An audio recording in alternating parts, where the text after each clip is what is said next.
Hi guys! Magandang gabi! Welcome back po dito sa Gandara SRU channel for showbiz update. Andito na naman nga po akong muli nagbabalik. Ang nagmamaganda ninyo kachismosang Kim Pao, wala na pong iba ang lokaret na si Gandara upang maghatid sa inyo ng latest update and fresh happenings patungkol kina Kim Chiu and Paolo Avellino. And para nga sa gabing ito, ang tatalakayin natin at pag-uusapan ay may kinalaman po dito sa happenings, magandang happenings ngayon sa buhay ni Kim Chiu. Alam niyo, isa to sa looking forward talaga ako na mangyari sa buhay ni Kim. Kasi kapag ito talaga nasimulan, tuloy-tuloy na ang ating pag-asa. Pag-asa. Anyway, ayun na nga. Before tayo mag-start, sa mga hindi pa nakasubscribe sa ating channel, pakiclick lang po tayo natin subscribe button at notification bell na nariyan sa baba upang kayo ay maging updated at ma-notify tuwing may bago tayong chika at balita hinggil sa Kim Pao.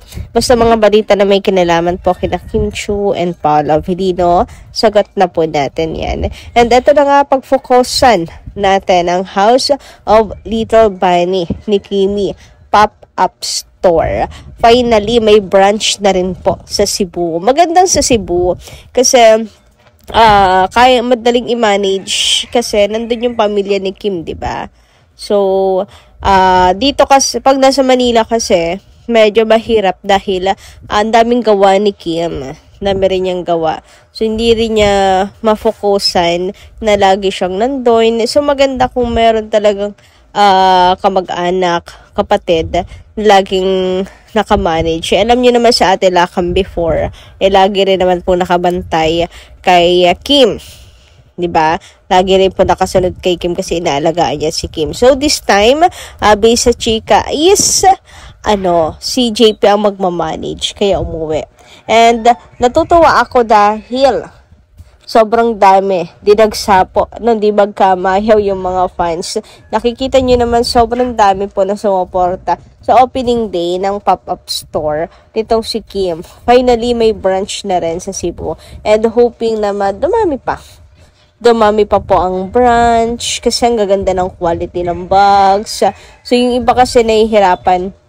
Gusto kasi talagang ma-visit, gustong makita personal, pero hindi kasi malayo. So pag dito sa Cebu, yan, maraming mga taga Cebu na yung makakapunta, makaka-check ng mismong bag kasi ang ganda naman talaga at quality.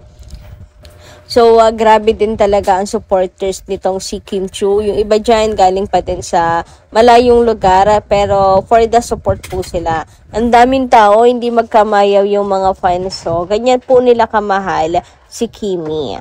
So, sabi nga dito natin siya nakuha kay Sisha. Kim Chiu's House of Little Bunny first pop-up store opens today, November 22, 2025, upper ground level, North Wing, SM City, Cebu.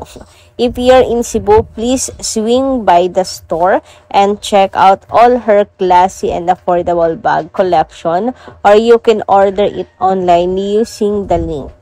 So, ayan. Yes, nakaka-order po online. Kaya nga si Kim, diba, nagpo-post po siya. Ayan, yung pinaflex niya, mga bag, na ginagamit naman niya talaga. Yun ang maganda. Kasi, ginagamit talaga ni Kim. Ibig sabihin, gusto talaga nung nagtitinda. Bet talaga. Ibig sabihin, maganda yung quality, tiwala siya doon. Kaya, gamit din, ginagamit din talaga ng, ng seller, like ni Kim Chiu. So, hindi po mema lang. Anyway, ang cute. Ang cute nitong setup. Yung little bunny doon. May cute na cute ako. Sarap mag-picture doon, di ba? So, as usual, pink, favorite Kim's color. So, yan po yung suot yung bag dito, color pink. And grabe yung aura ng mukha ni Kim. Super happy lamang po siya. Di ba? So, tuwan-tuwa sure ang mga fans and nawa, nakapaldo rin po kayo ng mga bags, nawa po ay bumili din po kayo ng bags. And sana hindi lang po sa opening day ang support natin dito sa business ni Kim Chiu. Kasi malaking bagay din po yan, lalo na kung marami po tayong demand. Lalo na sa buhay ng Kim Pao. Nagigets niyo ba ako? Anyway, pag-usapan natin sa susunod yan. Pero syempre, Ay bago yan, narito yung mga ilang comment na napili nating basahin today. Hinggil po ito sa previous updates natin. Ano, yung mga nakaraang balita. So first comment mula po kay Ma'am Juanita Reyes. Sabi niya dito, ako Kimmer din. Hindi nyo alam na malaki na itutulong ni Pao kasi tumulong siya sa malaking vote kay Kim sa PBB. Sana isipin din nyo yung hindi pa ninyo hahanga si Pao sa pag-aantay na halos 14 years. Sino katulad ni Pao na mag-aantay ng ganong katagal? Sa gusto niyong babae, sana makita nyo ginawa ni Pao, ni Paulo Avellino. So, ayan, Kimmers po pala si Ma'am Juanita, no? Ano pa lang, PBB days pa lang ni Kim. And yes, alam niyo nakakatuwa. Ilang trivia. Nakakatuwa na may pa-trivia si Paulo Avellino na sa PBB palang bet na niya si Kim, 'di ba? For the vote din yan kay Kim Chiu. Bet na talaga niya kasi ang ganda naman talaga, sinong hindi mahuhook kay Kim. Ang dami pong nahuka talaga kay Kim Chiu and napakalinaw talaga na siya po yung winner doon. And ano nga sabi yung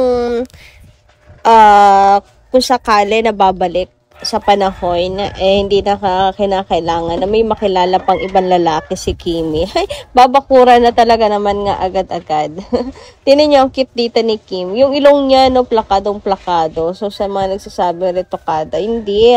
Medyo chubby lang talaga siya doon. Kaya medyo, yung nose, talagang may laman. Pero, nung pumayat siya, mas lalong nakita po yung tangos ng ilong niya. Ganoon naman talaga lagi, di ba? Parang yung nose natin nagkaka-fat din. Kaya parang pangutingnan. Pero kapag nag-side view, tingnan nyo, natural na natural talaga. And kung nanonood nga sila ng Showtime parate. Well, pag nakatutok pala, yung tipong nakatutok talaga na kahit off-cam, BTS, makikita nyo kung gala, kung makaano si Kim na kanyang ilong, tawag doon, pisil. Talagang, pag medyo nararamdaman niya may sipon siya, pinipisil niya talaga yung ilong niya. Kaya, imposible na retokada. Hindi kasi sila updated yung mga nasa likod ng camera, nung ginagawa ni Kim. Tayo kasi nakatutok talaga sa kanya, hindi lang yung nakikita natin sa TV, kundi talaga yung pati yung nasa likod ng cam, mga BTS. Kaya kitang-kita natin kung paano lamutakin ni Kim yung ilong niya, di ba? So, hindi siya retokada. Dito pala kita nyo, di ba? Ang tangos na ng ilong niya. Bata pa siya dyan. Huwag sabihin pagpasok pa lang ng PBB, retokada na ha. Mapilit na lang yun pag ganun. Anyway, sabi naman dito ni Ma'am Marlita Aurea Rodriguez, maganda ring gabi. Sabi niya, gandang araw Miss Gandara. Anong pinagsasabi na naman ng mga bashers na yan? Bakit si Kim lang ng si Kim ang iinitan nyo na hindi nakatapos. Ang daming artista na hindi nakatapos. Yung iba pa ngay umaamin na hindi sila nakatapos. Bakit hindi nyo i-bash yun? Si Kim lang kayo ng si Kim. Kahit hindi nakatapos si Kim, talo pa niya yung nakatapos. Dahil si Kim marunong irespeto ang kapwa niya. Ikaw siguro nga nakatapos ka. Kasi ang yabang mong mamuna nang hindi nakatapos. Ayan ba? Kasama sa napag-aralan mo, yung naitin yung hindi nakatapos. Ngayon, asan yung tinapos mo? Ginagamit mo ba mabuti? Si Kim ay napakasimpleng tao. Siya yung maraming nakamit sa buhay. Kung ano bang meron si Kim, meron ka rin. Napagpatapos ni Kim yung mga kapatid niya. Ikaw, kahit isa ba sa kapatid mo napaaral mo? Si Kim hindi lang natulungan ang pamilya niya. Marami siyang naipundar na ari-arian at hindi lang pamilya niya ang natulungan niya. Pati mga taong kailangan tulungan, tumutulong si Kim. Hindi siya nagdadamot, kaya patuloy din siyang binibigyan ni Lord ng blessings. Yan ang taong hindi nakatapos, hindi mayabang. Ikaw, wala ka pa atang naiambag sa kapwa mo, ang yabang mo na. Si Lord pa naman magaling pumili ng pipitikin. Baka isa ka sa mapitik, kaya hinay-hinay lang sa panglalait kabayan. Maraming salamat, Miss Gandara. Ingat po kayo palagi. Pray ko po na gumaling na kayo para hindi na kayo maka-absent. Salamat po. Yan, as long as kaya naman po natin, pipilitin naman po natin. Syempre hindi rin naman po natin matitiis na hindi po makapag-update sa Kim Pao. Yun lang muna guys sa ating update. Maraming salamat po sa inyong pakikinig. Kita-kits po muli tayo sa susunod natin mga chikas. Maraming po salamat.